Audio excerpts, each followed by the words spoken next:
Salam sejahtera untuk kita semua. Pelajaran sekolah sahabat dengan tema utama Dalam Cawan Lebur Bersama Kristus. Pelajaran ke-6, Berjuang dengan Sekuat Tenaga. Rabu 3 Agustus, Komitmen Radikal. Maka jika matamu yang kanan menyesatkan engkau, cungkilah dan buanglah itu, karena lebih baik bagimu jika satu dari anggota tubuhmu binasa, daripada tubuhmu dengan utuh dicampakkan ke dalam neraka. Matius 5 ayat 29. Renungkan kata-kata Yesus dalam ayat di atas.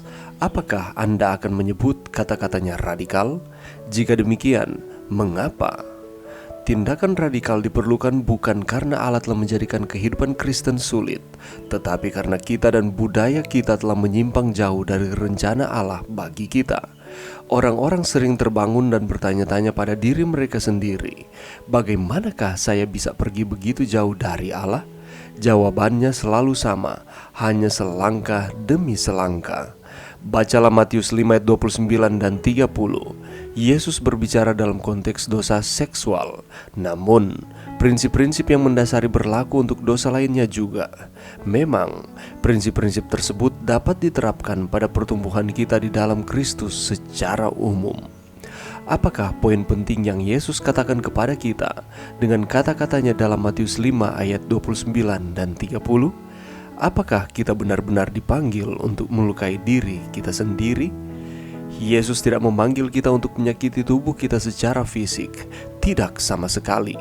Sebaliknya, Dia memanggil kita untuk mengendalikan pikiran kita dan kemudian tubuh kita, tidak peduli berapa harganya. Perhatikan bahwa ayat-ayat tersebut tidak mengatakan bahwa kita harus berdoa dan bahwa Allah akan segera menghapus kecenderungan berdosa dari kehidupan kita.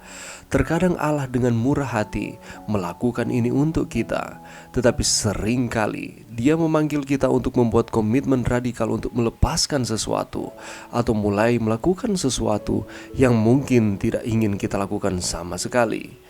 Betapa sebuah cawan lebur yang akan terjadi. Semakin sering kita membuat pilihan yang benar, semakin kuat kita jadinya, dan semakin lemah kuasa pencobaan dalam hidup kita. Allah terkadang menggunakan cawan lebur untuk menarik perhatian kita ketika ada begitu banyak gangguan bising di sekitar kita. Di dalam cawan lebur itulah kita menyadari betapa jauhnya kita telah menyimpang dari Allah. Cawan lebur tersebut mungkin adalah panggilan Allah bagi kita untuk membuat keputusan radikal untuk kembali ke rencana Bapa bagi kita. Pelajaran yang bisa kita dapatkan pada saat ini, firman Tuhan mencatat bagaimana kerasnya Yesus mengingatkan bahayanya jika kita tidak menjaga akan mata kita. Di dalam Matius 5 ayat 29 mengatakan, maka jika matamu yang kanan menyesatkan engkau, cungkilah dan buanglah itu, karena lebih baik bagimu jika satu dari anggota tubuhmu binasa, daripada tubuhmu dengan utuh dicampakkan ke dalam neraka. Ayat ini diawali dengan sebuah pesan penting bahwa dengan memandang seorang wanita dan menginginkannya, meski hanya dalam hati saja, itu berarti kita telah bersinah. Kita boleh lihat itu di dalam ayat 28. Sebagaimana dengan mata, demikian pula dengan tangan. Di dalam ayat 30 di sana dikatakan, dan jika tanganmu yang kanan menyesatkan engkau, penggalah dan buanglah itu, karena lebih baik bagimu jika satu dari anggota tubuhmu binasa, daripada tubuhmu dengan utuh masuk neraka.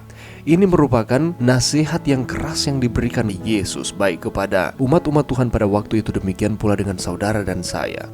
Dan kedua anggota tubuh ini menjadi contoh mewakili anggota-anggota tubuh yang lain yang harus kita jaga dengan serius.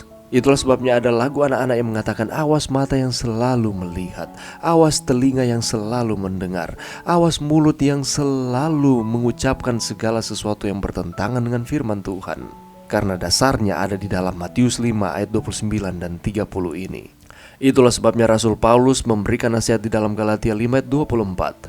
Barang siapa menjadi milik Kristus Yesus, ia telah menyalibkan daging dengan segala hawa nafsu dan keinginannya. Maksud dari Rasul Paulus relevan dengan apa yang diucapkan Yesus di dalam Matius pasalnya yang kelima ayat 29 dan 30. Oleh karena kita adalah milik Kristus, itulah sebabnya kita harus menyalibkan akan daging dengan segala hawa nafsu dan keinginannya. Dengan demikian, apakah Yesus bermaksud kejam dan sadis untuk menyuruh kita benar-benar mencungkil mata atau memotong tangan kita sendiri? Tentu saja tidak. Yang menjadi maksud Yesus adalah bahwa kita harus benar-benar memperhatikan segala sesuatu dengan cermat, menjaga setiap anggota tubuh kita dengan kewaspadaan penuh, agar tetap kudus dan jauh dari segala kecemaran. Karena Yesus menginginkan agar supaya seluruh panca indera kita, bahkan seluruh kehidupan kita, benar-benar hanya terfokus kepada Tuhan. Itulah sebabnya Dia memberikan komitmen ini kepada kita, supaya kita terus mengingat bahwa walaupun kita hidup di dalam dunia yang penuh dengan dosa ini, kita harus hidup berbeda dengan dunia. Karena tujuan kita bukan hanya tinggal di dunia yang telah terkontaminasi dengan dosa ini, tetapi di dunia yang akan datang, yang akan dipulihkan hidup bersama-sama dengan Allah. Itulah sebabnya Allah menginginkan supaya kita hidup sesuai dengan kehendak Allah. Karena Yesus telah mati bagi kita untuk menebus kita dari jurang maut menuju kehidupan yang kekal. Mari kita menjaga akan mata kita, menjaga akan tangan kita, atau mau menjaga akan seluruh panca indera kita, kehidupan kita, untuk hidup selaras dengan kehendak Tuhan. Mari berdoa. Terima kasih Tuhan atas firman-Mu pada saat ini. Bantu kami Tuhan untuk kami terus berkomitmen kepada Tuhan, untuk kami hidup sesuai dengan kehendak Tuhan. Ini doa kami di dalam nama Yesus. Amin.